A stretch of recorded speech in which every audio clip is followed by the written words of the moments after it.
hari ini minggu pertama. Sesaat lagi kita akan meninggalkan tahun 2021, 2020 dan memasuki tahun 2021. Kita doa bersama-sama. Tuhan, kami bersyukur karena hari ini Tuhan kami boleh bersama-sama masuk di tahun di akhir bulan itu di bulan Desember, dan kami boleh merasakan kebaikan yang betapa dahsyatnya, betapa hebatnya, betapa luar biasanya Engkau Tuhan. Kami boleh melihat bahwa tahun ini di tahun di mana Tuhan menyatakan Engkau Allah yang dahsyat, Engkau Allah yang memiliki segala sesuatu, Engkau Allah yang berdaulat penuh Tuhan. Dan kami bersyukur untuk semua hal yang kami alami di tahun 2020 ini ya Tuhan. Terima kasih Tuhan Yesus, hari ini kami berdiam dalam Engkau karena Engkau sumber sukacita kami, Engkau sumber dari segala damai sejahtera yang kami miliki ya Tuhan. Terpujilah nama Tuhan, dalam nama Yesus kami bersyukur dan berdoa, haleluya, amin.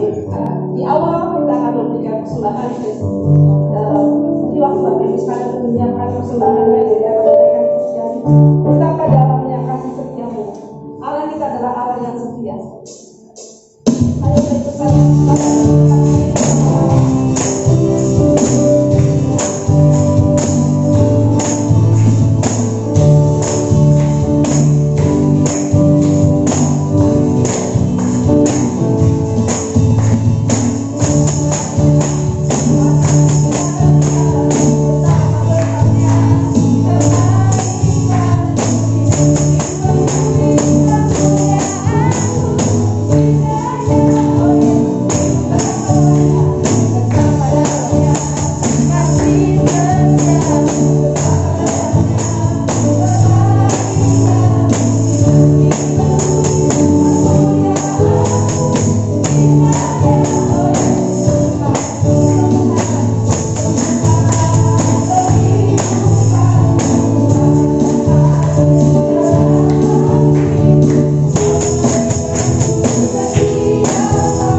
perjamuan kudus, dan kita akan sama-sama menyembah Tuhan, siapkan hati untuk firman Tuhan, siapkan hati untuk menerima perjamuan kudus hari ini. Ini adalah hari yang istimewa di mana kita boleh bersama-sama dengan seluruh jemaat Tuhan kita menikmati perjamuan darah dan tubuh Kristus. Dia adalah Allah yang luar biasa. Firman Tuhan menyatakan,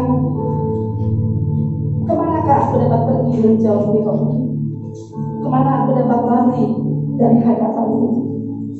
Jika aku mendaki ke langit, Engkau di sana. Jika aku menaruh tempat tidurku di dunia orang mati, di situ. Jika aku terbang dengan sayap fajar dan membuat kediaman di ujung langit, juga di sana tanganmu akan menuntun aku, dan tangan kananmu memegang. Jika aku berkata biarlah kegelapan saja meliputi aku, dan terang sekelilingku menjadi malam, maka kegelapanmu tidak menggelapkan bagiku, dan malam menjadi terang seperti siang. Kegelapan sama seperti terang.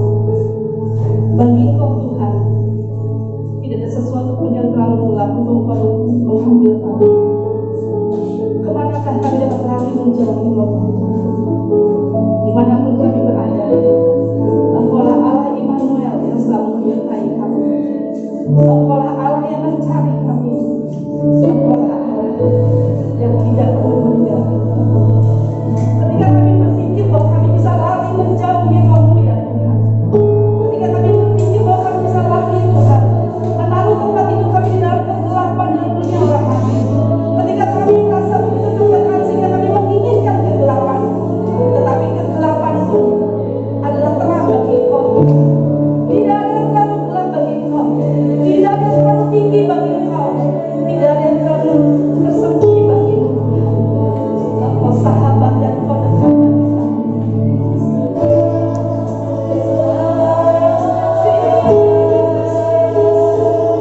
Yang kau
Kamu mau kami melihat kesetiaan yang hebat.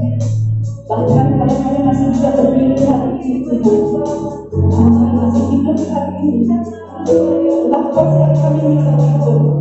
Semoga karena kebesaran yang hebat. Ketika kami yang mau datang Tuhan, orang yang berubah Tuhan, tetapi Tuhan membuat kami tetap berdiri itu semata-mata karena kasih sayang-Nya. Mari syukur.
Karena pengorbanan-Mu sebagai bukti bahwa Engkau mengasihi kami ya Tuhan.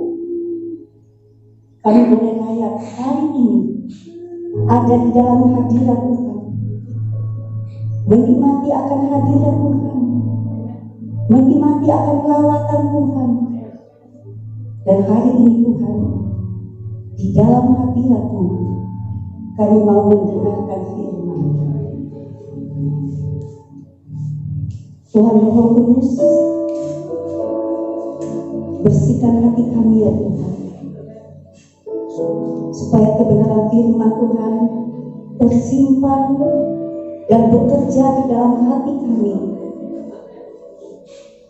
sehingga kami sungguh-sungguh mengenal akan Tuhan, dan kami mengenal akan janji-janji. Kami siapkan hati kami saat ini Tuhan, untuk mendengarkan kebenaran firman-Mu di dalam nama Tuhan Yesus Kristus. Haleluya. Kita bersama-sama katakan, saya percaya ini Bapak dikasih dalam Tuhan Yesus Kristus. Saya percaya bahwa sekarang pun kita lagi sedang mempersiapkan diri kita. Untuk apa? Menyambut Natal.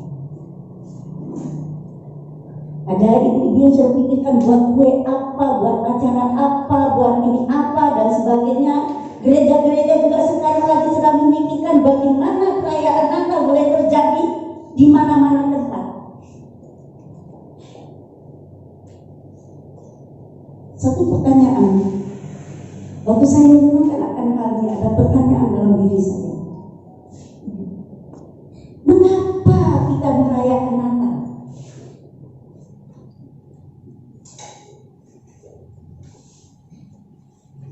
Apa itu Natal? Apa itu Natal? Sehingga kita mau merayakannya.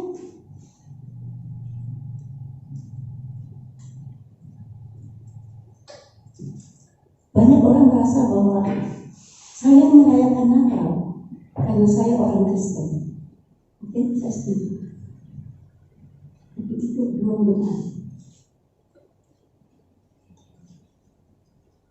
Saya merayakan Natal karena memang di setiap gereja tiap tahun dan sudah menjadi kebiasaan kami merayakan Natal. Saya minta supaya jemaat tinggalkan akan hal ini. Tinggalkan merayakan Natal itu adalah kebiasaan. Tapi hari ini, Ibu Bapak yang kasih dalam Tuhan Yesus,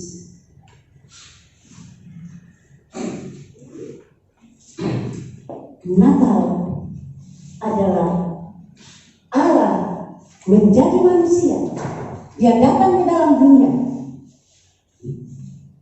Dia korbankan semua kemuliaannya, keagungannya, kebesarannya, kekayaannya di surga. Dia tinggalkan, dia datang ke dalam dunia ini. Untuk apa saudara? Untuk apa dia datang ke dalam dunia ini? Kita baca firman Tuhan di dalam Lukas pasal 4.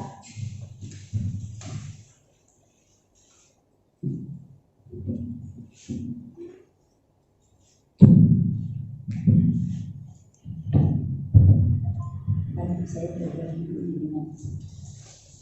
tidak pakai ini. Boleh nggak saya tidak pakai ini? Boleh? Karena saya rasa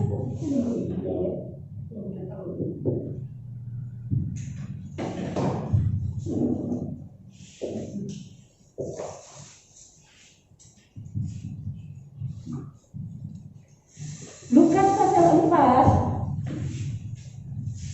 ayat yang ke-18 dan ayat yang ke-19.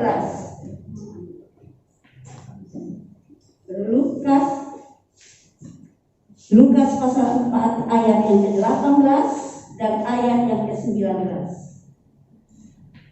Bisa ditayangkan? Banyak yang tidak bawa Alkitab. Saya berharap walaupun nanti ada di depan, tapi kita tetap membawa Alkitab. Kita tetap membawa Alkitab ini. Kita imani bahwa Alkitab ini adalah firman Tuhan. Ada tertulis firman Tuhan di tempat ini. Karena itu kita baca bersama-sama. Saya minta supaya kita bangkit berdiri. Yang ada Alkitab atau yang 2, 3. Roh Tuhan ada padaku, oleh sebab Ia telah untuk menyampaikan kabar baik kepada orang-orang miskin, dan Ia telah mengutus aku untuk memberitakan kebebasan kepada orang-orang tawanan dan penglihatan bagi orang-orang buta, untuk membebaskan orang-orang yang tertindas, untuk memberitakan tahun rahmat Tuhan telah datang. Silakan duduk Ibu Bapak yang kasih dalam Tuhan Yesus Kristus. Kita tidak membahas tentang Roh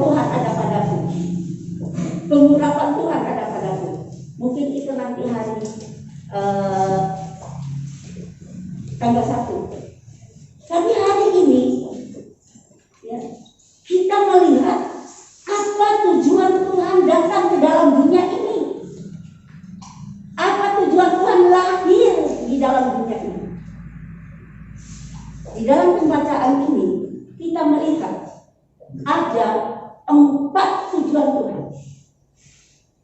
Tujuan Tuhan yang pertama apa? Menyampaikan kabar baik kepada orang-orang miskin. Ini tujuan Tuhan pertama. Yang kedua, pembebasan kepada orang-orang tawanan yang menjadi tawanan, dan memberi penglihatan bagi orang-orang buta, membebaskan orang-orang yang tertindas. Ibu Bapak yang kasih dalam Tuhan Yesus Kristus, itulah kehidupan kita dulu. Kita ini miskin, kita ini ditawan oleh iblis. Kemudian kita ini tertindas dengan masalah demi masalah, tertindas dengan sakit penyakit. Kita seringkali kita tertawan, sehingga sebenarnya saya nggak mau yang itu sih. Tetapi karena kita tertawan, ya, menjadi budak daripada iblis, maka iblis beritakan lakukan itu, dan kita lakukan. Walau itu sebenarnya bukan kehendak Tuhan. Lalu jawabannya enak aja. Yang penting mendapatkan keuntungan. Nggak mau tahu orang lain rugi atau tidak. Tuhan Yesus katakan bahwa tujuan dia datang dari surga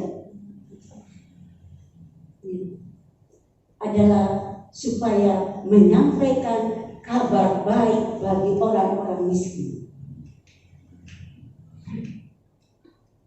Dahulu kita miskin, saudara. Ciri-ciri orang miskin seperti apa? Siapa yang pernah mengalami miskin? Saya percaya kalau kita pernah mengalami yang namanya miskin, kita tahu ciri-cirinya apa. Selalu dia katakan kurang. Selalu mengeluh, aduh ini tidak ada, uang kurang, aduh ekonomi naik, aduh pekerjaan tidak ada, mengeluh.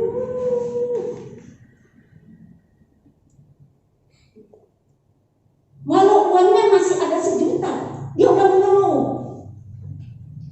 Ada seorang pengusaha besar.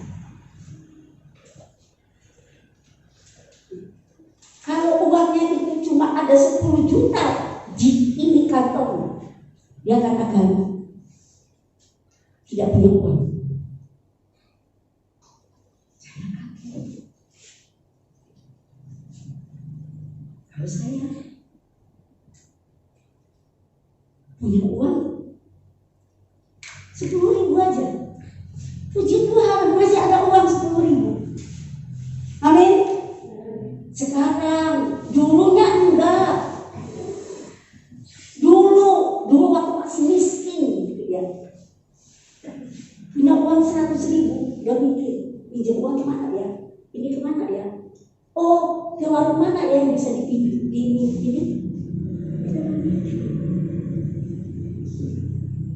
Selalu kurang.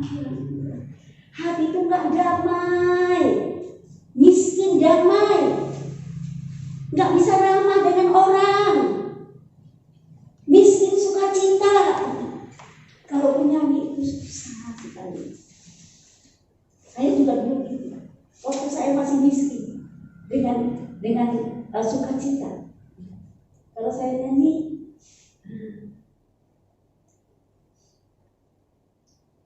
kadang-kadang ada orang yang nyanyi cuma melongo lihat orang lain. Ini ciri-ciri orang miskin, saudara. Miskin apa? Miskin sukacita. Selalu bermusuhan sama orang. Ini miskin damai sejahtera. Dan saudara aku kasih, waktunya cukup pendek, saya mau katakan, dulu kita bingung. Tapi Yesus datang ke dalam dunia. Dia mencari saya dan mencari saudara. Amin. Untuk apa? Dia datang kepada orang miskin supaya 2 Korintus pasal 8 ayat 9. Saya minta tolong dibacakan. Yang punya HP, yang punya ini Alkitab.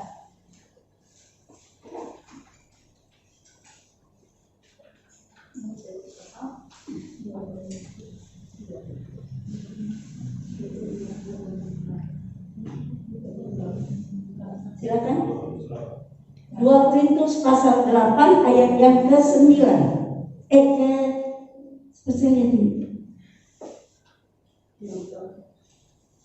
Karena kamu telah mengenal kasih karunia. Iya, betul. Karena kamu telah mengenal kasih karunia Tuhan kita Yesus Kristus, bahwa Ia yang oleh karena kamu menjadi miskin sekalipun tidak kaya, supaya kamu menjadi kaya oleh karena kemiskinanmu. Terima kasih. Yesus yang kaya raya, dia datang ke dalam dunia. Dia mencari saudara, mencari saya. Dia memperkenalkan akan dirinya kepada kita. Amin. Setelah dia memperkenalkan dirinya kepada kita, kita terima dia. Kita terima dia di dalam hidup kita.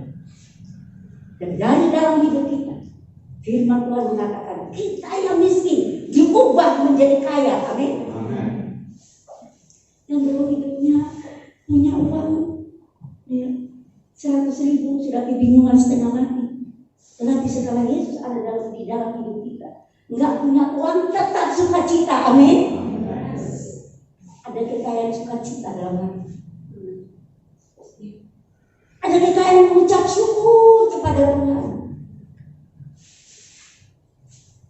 Ada kekayaan damai sejahtera diomongin orang. Puji Tuhan diomongin orang, asal bukan saya yang ngomongin dia. Amin.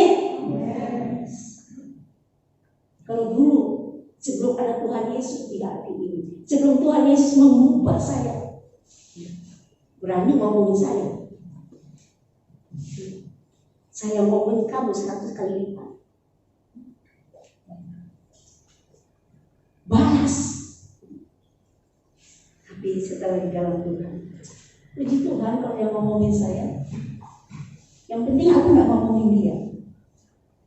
Dia marah sama saya nggak apa-apa. Nggak apa-apa. Yang penting aku nggak marah dengan dia. Jadi dia nggak mau tegur saya yang tegur dia. Amin. Kalau dulu dia nggak tegur saya, memangnya kamu apa-apa? Aku juga bisa nggak tegur kamu. Memangnya kamu apaan? Dulu. Tapi sekarang setelah Yesus lahir dalam kehidupan kita, ya, Yesus mengubah segala sesuatu. Segala yang dikasih. Waktu Yesus lahir di kandang yang paling indah, namanya kandang Betlehem. Semua tahu ya? Semua tahu? Yesus lahir di kandang Betlehem. Amin. Kalau tidak tahu, sekarang saya ingatkan. Tuhan Yesus lahir di kandang Betlehem. Tempat yang paling hina. Tapi saudara, setelah dia lahir di situ, ya, datang orang-orang yang tertindas, orang-orang yang tidak punya pengharapan, orang-orang yang bekerja keras tapi sepertinya tidak berhasil, orang-orang yang hidupnya penuh dengan penurunan, yaitu gembala-gembala. Setelah itu datang raja-raja dari timur membawa persembahan mereka, emas, kemenyan, dan murni. Karena Betlehem diubah menjadi istana, gimana raja bisa masuk di dalam. Amin. Saudara yang dikasih, kita merayakan Natal karena apa? Karena Yesus lahir dalam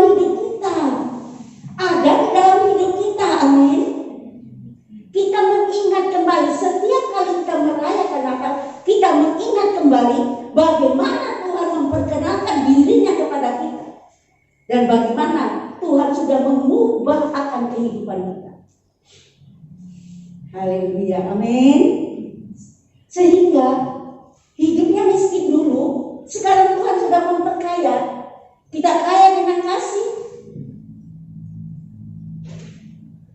Coba baca 2 Korintus pasal 8 ayat yang ke berapa itu?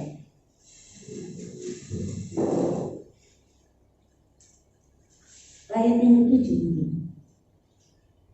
Bahwa kita kaya di dalam iman, kaya di dalam kasih, kaya di dalam pengetahuan. Kita menjadi orang yang luar biasa dalam pengetahuan.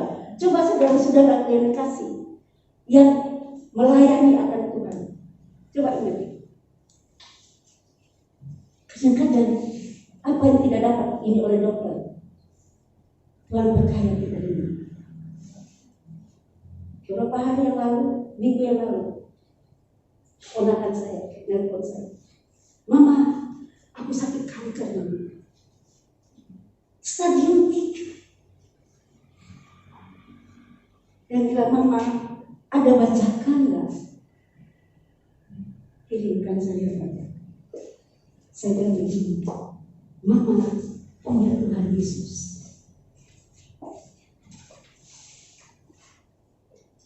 Bacakan, saya nggak punya. Saya punya Tuhan Yesus yang menciptakan bacakan. Amin. Dia ada dokter di atas segala. Dia datang kepada kamu. Dia mencari orang sakit. Sekarang kamu berdoa, bilang sama Tuhan, Tuhan, kalau Tuhan mencari orang yang sakit, orang yang miskin dengan kesehatan, itu orang sakit. Orang yang miskin dengan kesehatan, yaitu orang sakit. Saya Tuhan orang yang mencari. Sekarang Tuhan, aku mau terima Tuhan. Aku mau terima Tuhan sebagai dokter di dalam kehidupanku. Hari itu dia berdoa. Dia terima Tuhan, mengubah akan kesehatannya yang sakitnya. Miskin sehat. Orang sakit itu miskin sehat. Benar gak? Benar gak? Orang sakit itu miskin sehat. Dan setelah dia berdoa, saya ajak dia berdoa bersama-sama. Saya tanya dengan dia, apa yang kamu ini? Dia bilang, saya percaya. Satu, puji Tuhan. Saya percaya Tuhan Yesus pasti melakukan mujizat. Yes, saya bilang. Itulah sebabnya Tuhan datang kepada kamu, supaya kamu diperkaya, bahkan lebih daripada diperkaya, dan engkau mendapatkan mujizat. Kalau kami berdoa, waktu berdoa, Tuhan bicara dengan saya. Ambil bawang putih,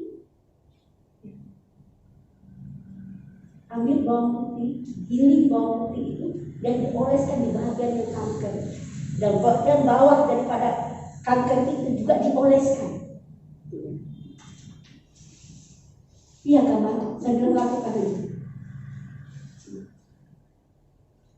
Kemudian dia lakukan sebenarnya. Terus saya bilang dengan dia, habis itu kamu baca Yakobus pasal 5 ayat yang keberapa itu, bahwa orang yang sakit panggil penetua jemaat, dan penetua jemaat itu berdoa bagi dia dan mengoleskan dengan minyak. Amin.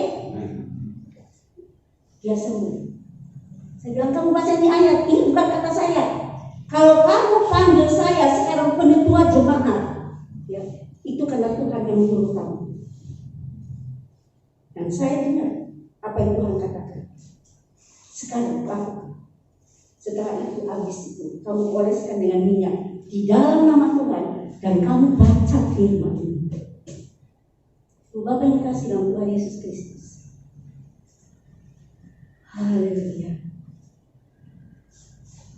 Malam kanker payudaranya pecah. Padahal sebelumnya dokter mau biopsi. Dia nggak mau biopsi. Dan saya bilang, nggak usah biopsi. Saya percaya lebih daripada biopsi Tuhan bekerja. Dan apa yang terjadi, saudara, pecah. itu tempat tidurnya penuh dengan nanah, penuh dengan dagingnya lembek-lembek keluar. Besoknya dibawa lari ke dokter. Suruh dokter bilang ke tempat arkeologi atau apa lagi itu, kira-kira gitu. Tapi dokter belum periksa, cuma disuruh ke sana. Lalu dokter bilang begini, besok dibiopsi. Dia tambah ketakutan. Dia telepon saya, "Mama, besok dibiopsi." "Apa yang dibiopsi?" Saya bilang, "Itu sudah keluar semua." Kata dokternya lihat nggak? Enggak. Bilang sama dokter, lihat dulu. Waktu dokter lihat, dokter bilang begitu, "Siapa yang suruh operasi?" Dia bilang, "Siapa yang operasi?" Lalu dia dalam keadaan ketakutan. Temi namanya. Temi bilang begini, "Tadi malam dia pecah sendiri." Dokter, "Mana bisa?" Saya katakan nggak bisa, tapi nyata ini. Lalu dia mulai diperiksa seluruhnya. Leukositnya bagus, ya, trombositnya bagus, HB-nya bagus, tekanannya bagus, suhu tubuhnya juga bagus, semuanya bagus. Nggak ada satupun yang ini. Sekarang darah keluar terus. Dan dokter bilang begini, "Kamu pulang aja, nggak usah dirawat di ini, karena kondisi kamu bagus." Amin. Sekarang saya tanya, "Kamu suka makan nggak?" "Oh, makannya suka, mah." "Terus tidurnya gimana?" "Nyenyak benar tidur." Lihat, Tuhan kita yang ada di dalam hidup kita memperkaya kita di dalam iman. Amin. Timbul iman kepada Tuhan. Yang menurut Kristen biasa saja, Tuhan ubah menjadi Kristen yang luar biasa. Amin. Penuh dengan kekayaan. Dia melihat mujizat itu adalah kekayaan yang luar biasa. Kuasa yang Tuhan berikan kepada kita itu adalah kekayaan yang luar biasa. Amin. Pelayanan yang Tuhan berikan kepada kita itu adalah kekayaan yang luar biasa. Tuhan berikan itu bagi kita. Jadi kalau kita merayakan Natal, kata saya tadi buang biasa-biasa karena saya orang Kristen. Bukan. Karena saya anak kerajaan Allah. Amin. Satu ayat lagi. Waktunya habis. Ya. Satu ayat lagi di dalam Matius pasal 5. Saya percaya kita sangat-sangat mengenal ayat ini. Matius pasal 5 ayat yang ketiga.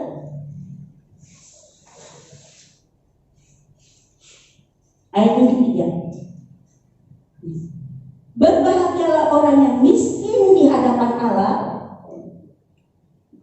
Coba kita perhatikan ayat ini baik-baik. Berbahagialah orang yang miskin di hadapan Allah.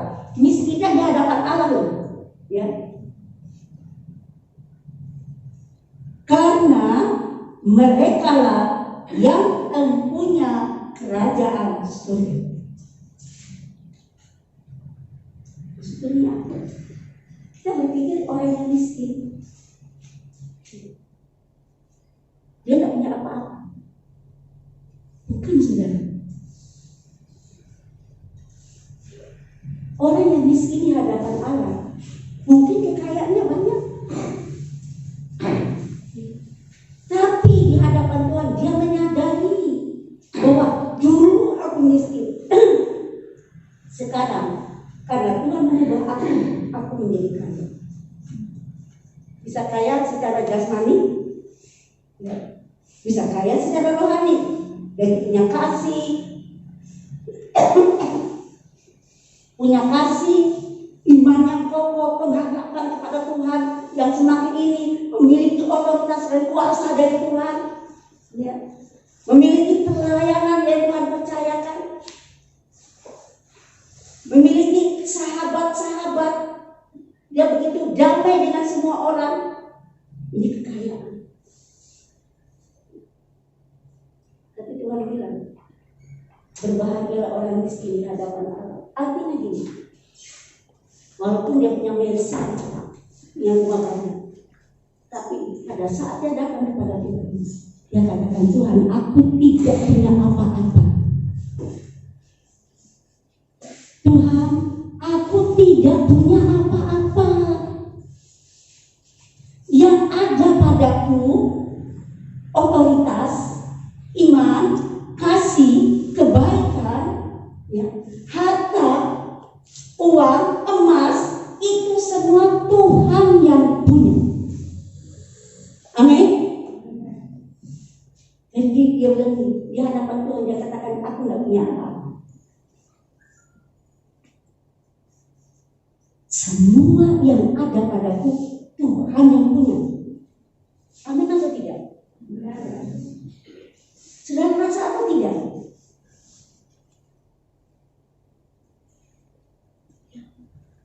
Tuhan bilang, kamu punya kerajaan.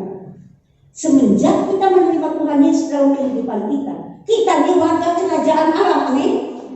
Kita bukan lagi orang dunia ini yang hidup seperti orang dunia ini.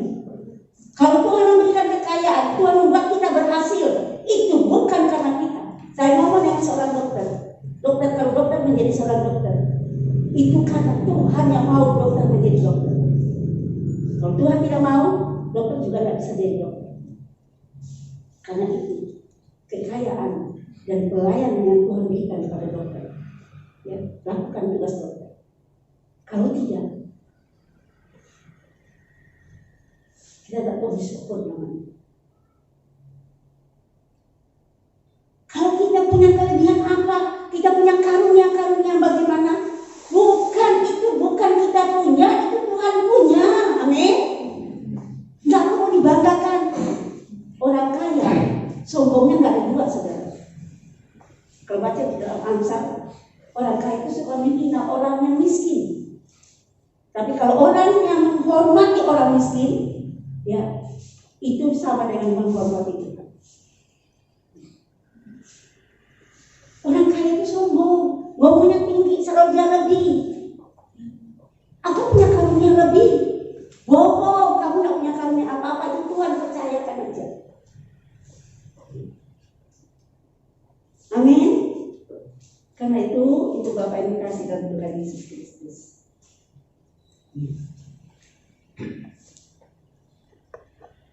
Percaya kalau kita ini warga kerajaan surga, kita yang mempunyai kerajaan surga, hiduplah seperti anak-anak kerajaan surga yang selalu punya persekutuan dengan warga kerajaan surga. Itulah sebabnya sebentar kita akan perjamuan kudus.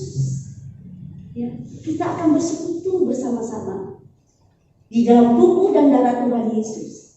Dan kita juga bersekutu bersama-sama dengan Tuhan kita yang telah berkorban, meninggalkan segala-galanya, dan semuanya dia berikan kepada kita. Waktu Tuhan Yesus naik ke surga, dia katakan, segala sesuatu sudah diberikan Bapa kepadaku. Segala kuasa di bumi dan di surga sudah diberikan kepadaku, dan itu aku juga berikan kepada kamu. Amin. Kita semua punya kuasa. Haleluya. Amin. Kita semua punya kuasa karena kita semua adalah anak Tuhan Yesus, anak Tuhan yang Tuhan berikan kekayaan yang penuh bagi kita. Dan maka hari ini Tuhan, kami sudah mendengar kebenaran firman. Kami katakan karena Tuhan Yesus sudah lahir dalam hidup kami, dan Tuhan telah menjadikan kami menjadi anak-anak Allah yang memiliki akan kerajaan surga. Kerajaan surga adalah milik kami. Kekayaan Tuhan ada memenuhi akan kami, karena Tuhan telah mengubah kehidupan kami dari miskin menjadi kaya. Terima kasih Tuhan. Terima kasih Tuhan Yesus. Terima kasih Tuhan. Terus sikapkan kebenaran bagi kami, supaya kami hidup dalam kebenaran. Dan sebentar Bapak, kami siapkan hati kami untuk masuk dalam perjamuan kudus, di mana kami semua bersekutu bersama-sama. Ada persekutuan anak-anak Tuhan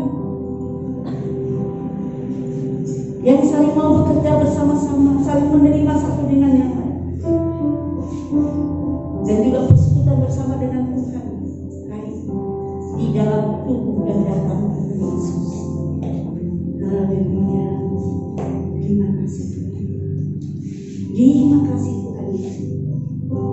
Kami menikmati akan perjamuan kudus dengan penuh rasa hormat dan penuh pengucapan syukur karena Tuhan telah mengubah kehidupan. Terima kasih Bapa di surga, terima kasih di dalam nama Tuhan Yesus kami sudah berdoa. Haleluya, amin. Saudara terima kasih, kita akan berjamuan kudus dengan mata hati yang tertuju kepada Tuhan Yesus Kristus. Mari bangkit berdiri saudara. Kita mengangkat roti yang ada di tangan kanan kita, dan kita mendengarkan akan firman Tuhan.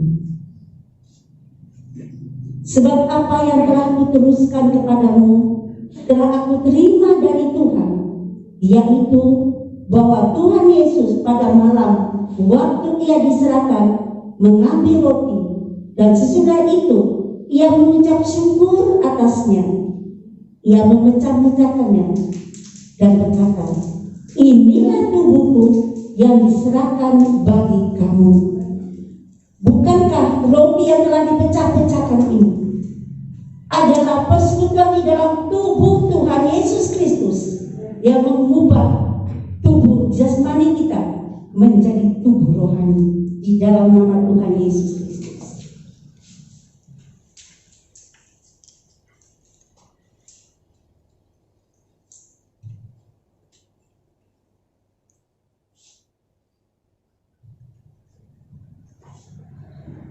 Dan mengangkat cawan di atas kepala kita sambil melihat ke atas Golgota di mana Tuhan Yesus tergantung dengan darah yang mengalir dari atas kepala sampai seluruh tubuhnya, darah yang mengalir di Golgota. Dan kita dengarkan firman Tuhan.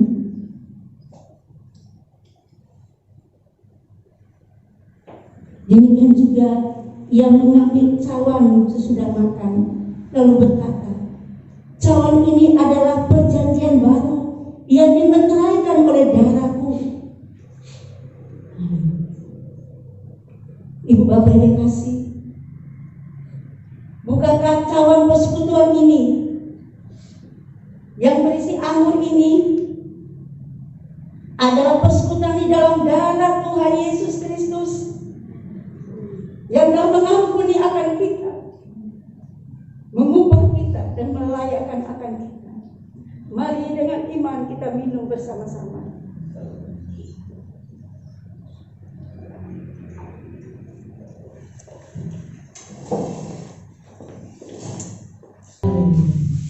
Mari kita bangkit berdiri untuk mengakhiri akan ibadah kita. Bapak, hari ini kami bersyukur karena kami menikmati persekutuan di dalam tubuh dan darah-Mu. Kami bersyukur karena firman Tuhan mengingatkan kepada kami bahwa kami adalah orang-orang yang sudah dibebaskan dan orang-orang boleh dilayakkan oleh Tuhan untuk bersekutu bersama-sama dengan Tuhan. Hari ini Tuhan, kami menikmati kebenaran firman Tuhan berkuasa di dalam kehidupan kami, sehingga kami akan menjadi berkat. Kami akan menceritakan, kami akan memberitahukan, kami akan menyampaikannya Tuhan kepada orang-orang. Di luar sana begitu banyak orang yang miskin ya. Di luar sana banyak orang yang tertindas. Di luar sana banyak orang yang tertawan menjadi budak ya Tuhan. Terima kasih buat pengurapan yang Tuhan berikan kepada kami. Terima kasih buat kuasa yang Tuhan berikan kepada kami. Kami akan pergi Tuhan untuk menjadi berkat bagi orang. Karena Tuhan, kami akan pulang. Tapi kami mengangkat tangan kami di hadapan-Mu untuk boleh menerima berkat daripada Tuhan. Angkatlah tanganmu saudara.